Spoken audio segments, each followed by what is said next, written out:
This is The Space Shot, episode 354 for May 3rd, 2018. Frame of Mind. I'm John Molnix. Alrighty, it's been a while since we've had a pop culture episode. Last night I saw Avengers Infinity War, and like everybody else on the planet, I enjoyed it. I laughed a bit at the opening sequence because instead of saying where the spaceships were, it just opened with the location being space. Like pretty much everybody else on the planet as well, I had some moments where I was decidedly unhappy about what happened, but dang, it was a good movie. I have also caught up on The Expanse. Things are starting to really heat up this season, exploring alien life with the protomolecule and the interactions between Earth, Mars, and the Belt makes for some very interesting drama. I've stopped reading the books for now until this season finishes on Sci-Fi. That way I can get a better handle on how the books differ from the show. There's too many plots and timelines running around in my head if I read the books and watch the show at the same time. The last bit of pop culture for today is an older Star Trek The Next Generation episode. Frame of Mind aired on May 3rd, 1993. It's been a while since I've watched this episode, so I had to give myself a refresher on it before recording today's podcast. This episode is pretty creepy, with Commander Riker shifting realities, going from an insanity ward to the Enterprise and then back and forth. It's unusual for The Next Generation, much darker than normal, and I really liked it. Jonathan Frakes is outstanding, so be sure to give it a watch if you've got Amazon Prime or Netflix. This rainy weather here in Colorado, coupled with the few days off I've had, has put me in a very introspective mood. There's an idea that's being kicked around for something that's going to start in the coming months, so be sure to stay tuned for more information. It's another podcast idea, and it's one that's totally different from what we've been doing until now. I'm really excited about it, and even more excited because it's a collaborative project. It's funny how copious amounts of coffee plus rain can equal some really stellar ideas for content. More details will be coming soon. Lastly for today, while looking at important events that happened on May 3rd, I found out today is the anniversary of Wally Schirra's passing. He died in 2007 at the age of 84, and his space flights are the topics of numerous episodes of this podcast. I talked about his first space flight on October 3rd. Let's listen into that episode, number 142, and remember Wally Schirra. Tomorrow, Magellan launches to Venus. This is The Space Shot, episode 142 for October 3rd, 2017. Sigma 7. Hey everyone, welcome to The Space Shot, your daily space history, pop culture, and news fix. I'm John Molnix. I've got some big news. I talked about it briefly yesterday, but I am hosting the Cosmosphere podcast. It will be available on iTunes soon, but will be available for streaming online tomorrow. Now, for today's space history.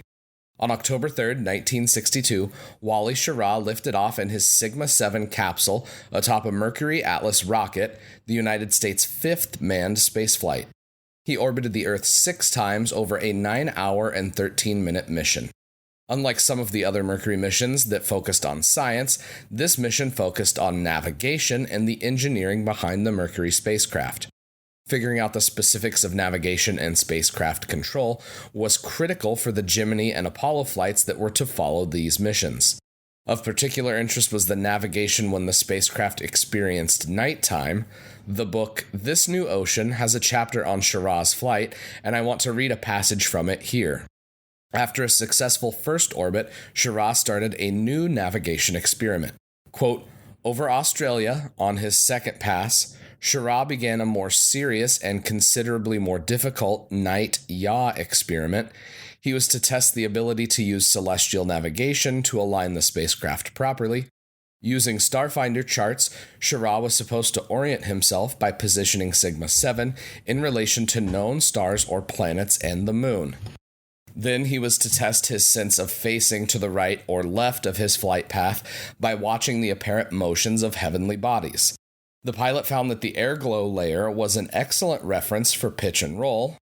This belt, which appeared very thick above the horizon, could provide reference for these attitudes quite accurately. For experimentation with the airglow layer, he positioned Sigma 7 so that it appeared to aim at the upper layer of the belt. The entire book, This New Ocean, is a fantastic read, and I will link to it in the show notes, so check it out if you've got the time. The airglow layer that Schirra was referring to is created by molecules and atoms that get excited by ultraviolet energy from the sun. This creates a glow that's visible from the spacecraft orbiting Earth, and you can even see parts of it here on a dark night on Earth. I'm including a really cool picture in the show notes that shows the International Space Station above the airglow layer. Even though the small window on the Mercury capsules prevented a wide field of view, he was still able to be within 4 degrees of a nominal alignment, according to the telemetry that ground stations recorded. One of the things I found funny in this chapter was how Schirra described the automatic configuration of the spacecraft that he was testing to be the, quote, chimp configuration. During his flight, Schirra also observed the fireflies that had been reported by John Glenn. With many of the engineering experiments completed, Schirra then had a little bit of time for photography. He even had part of the audio from his mission broadcast on radio and television. Coverage of his flight did go up against the World Series between the New York Yankees and the San Francisco Giants that year. Finally, it came time to prepare for re-entry.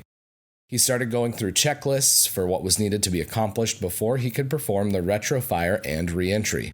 I want to include one last quote from This New Ocean.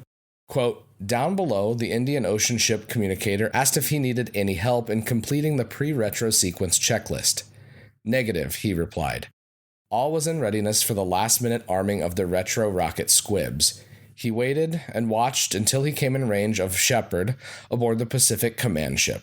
In the darkness, he viewed a moonset, saw the proper star and planet pattern for his correctly aligned attitude swing into view, and noticed that one of his fingertip lights had burned out. Musing out loud for whoever could listen, he likened his situation once again to riding a train on celestial tracks leading back to Earth. Listening to the humming of the systems, he was reminded also of a ship underway at sea. He splashed down a short time later, successfully completing the longest duration flight of Project Mercury up to that time. Yesterday, I was going to talk a little bit about the HBO series Westworld, but I'm saving that content for another occasion. It's an interesting sci-fi series that is worth checking out, so do that if you've got HBO. Also of note, I watched the latest episode of Star Trek Discovery, and it was an intriguing third episode. I'm interested in seeing where the story goes, even though it's not like anything I've seen on Trek before. I hope all of you have a fantastic rest of your day. I appreciate each and every one of you that listen to the podcast every day. I'd be incredibly grateful if you could share the podcast with your friends and family. Tag one of them and let them know about your favorite episode. I'd also really appreciate it if you could venture into the Apple Podcasts app or your podcast app of choice and leave a review for The Space Shot. A steady stream of reviews helps ensure The Space Shot is more visible in the Apple Podcasts app. As always, the show notes have more information on today's episode. You can hit me up on Instagram and Twitter. Find me at John Molnix. I'm always up to chat. You can also connect with me on Facebook. Just search The Space Shot or check out the links in the show notes and you'll find me. I'm John Molnix, and I'll catch you on the flip side.